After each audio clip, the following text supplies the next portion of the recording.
Hey, welcome back to Mrs. B Reads. We are working on Wonder by R.J. Palacio, and this is part 2, Via's voice.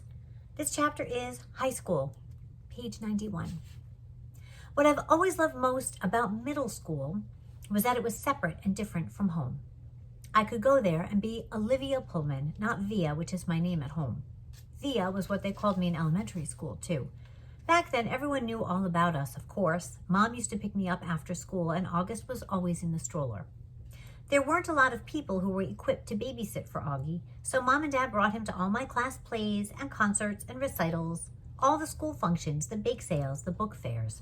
My friends knew him. My friends' parents knew him. My teachers knew him.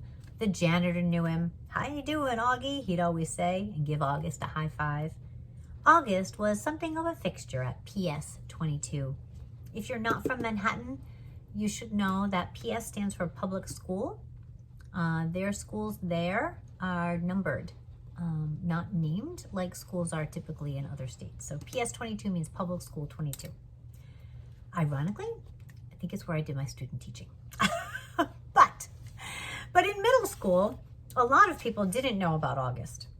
My old friends did, of course, but my new friends didn't. Or if they knew, it wasn't necessarily the first thing they knew about me. Maybe it was the second or third thing they'd hear about me. Olivia? Yeah, she's nice. Did you hear she has a brother who's deformed? I always hated that word.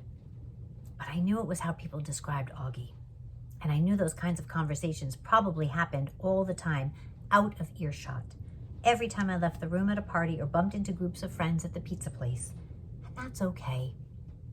I'm always going to be the sister of a kid with a birth defect. That's not the issue. I just don't always want to be defined that way.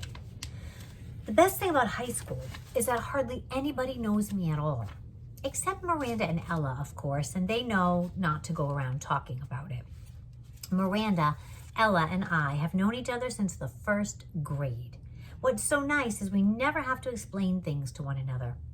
When I decided I wanted them to call me Olivia instead of Via, they got it without my having to explain. They've known August since he was a little baby. When we were little, our favorite thing to do was play dress up with Augie, load him up with feather boas and big hats and Hannah Montana wigs. He used to love it, of course, and we thought he was adorably cute in his own way. Ella said he reminded her of E.T. She didn't say this to be mean, of course, though maybe it was a little bit mean. The truth is, there's a scene in the movie where Drew Barrymore dresses E.T. in a blonde wig, and that was a ringer for Augie in our Miley Cyrus heyday. If you don't know E.T., the movie, and you don't know that scene, go and Google it, and you'll get a really good sense of what she's talking about. Throughout middle school, Miranda, Ella, and I were pretty much our own little group, somewhere between super popular and well-liked. Not brainy, not jocks, not rich, not druggies, not mean, not goody-goody, not huge, not flat. I don't know if the three of us found each other because we were so alike in so many ways, or that because we found each other, we've become so alike in so many ways. We were so happy when we all got into Faulkner High School. It was such a long shot that all three of us would be accepted, especially when almost no one else from our middle school was. I remember how we screamed into our phones the day we got our acceptance letters.